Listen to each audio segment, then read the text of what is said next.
डलले खलल हा। मर गईले के बाद तो मार उत्सव होता, दुनिया भर खियावत हम लोग, लेकिन जियले पर जियले पहले की जो लम्बे जो हाथ हाँ जे जियलायो खैला में डलले खलल हा, डलले खलल हा। पितर पख में बाबू के तारे चलल हा, उतारे चलल हा।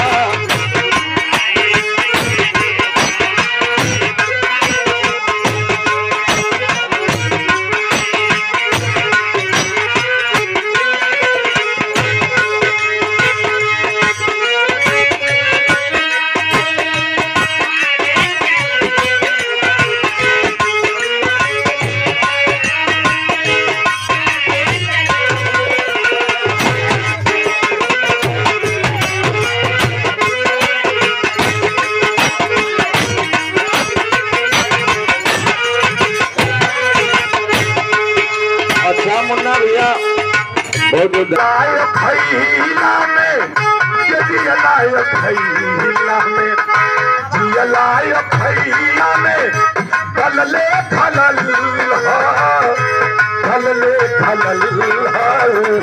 पितर पख में बाबू के तारे चलल हा, माई के कहेगा उतारे चलल रे भैया।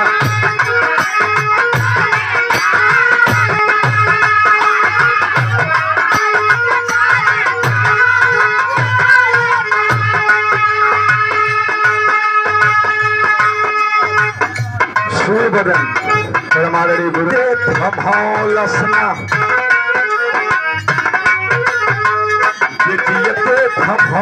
लसना एक लोटा पानी।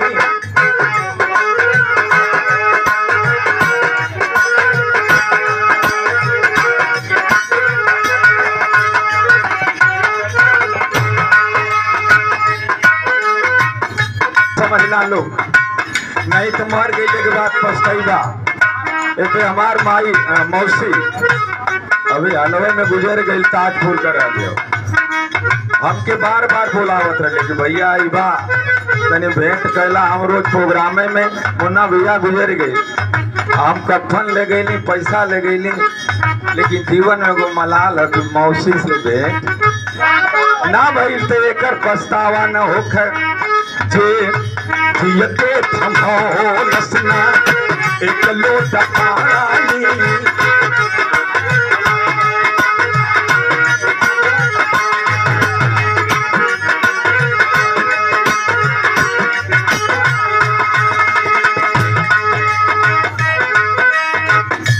मुन्ना हमारे बड़े भैया मुन्ना लाल बाजी जी के बड़े भैया और छोटे भैया, लेकिन से बड़ भैया हूँ उमरिया में आपसे छोट हुआ।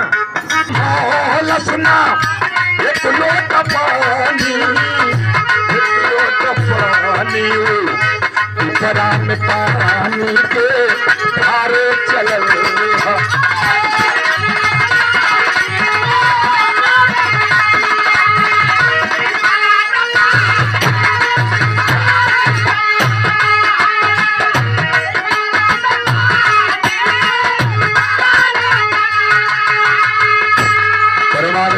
करें लेकिन पतो वो खुश हुई है ना बहुत कम है।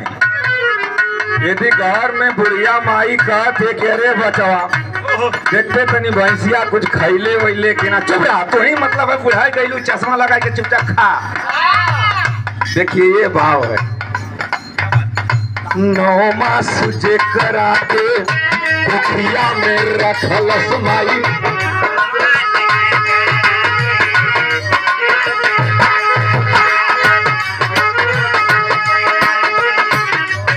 सुजे बहरा के कुखिया में रखलस, कुखिया में रखलस, हरिया के कहला पे मारे चलल।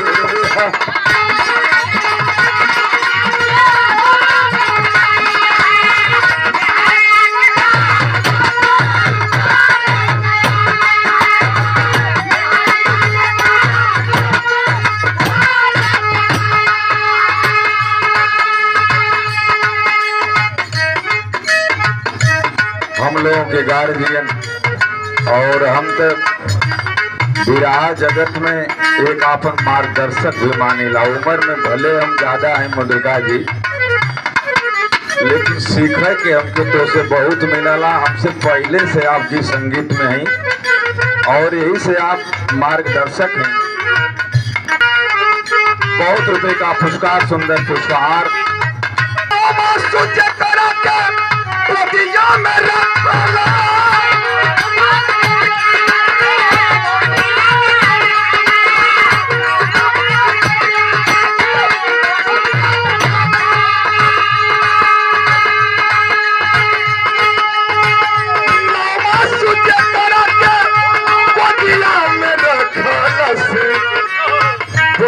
में रखल सो हरिया के कहला पे मारे चलल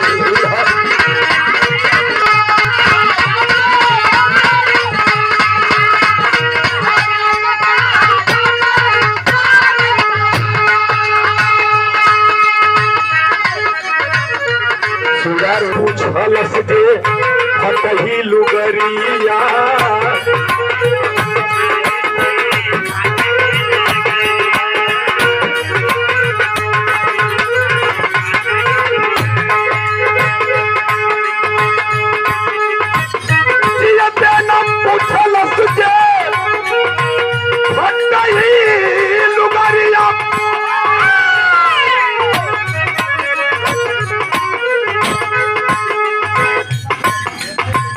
बहुत ही सुंदर न पूछला सु एक लुगरिया एक लुगरिया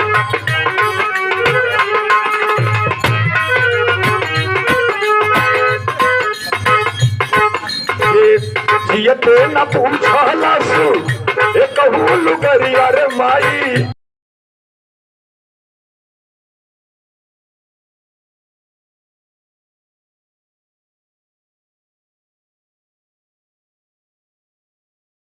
मानिना कमेंडर चंदू बासा बनाई तमाशा उड़ा के चयन हवा बजारी चल उड़ा के चयन हवा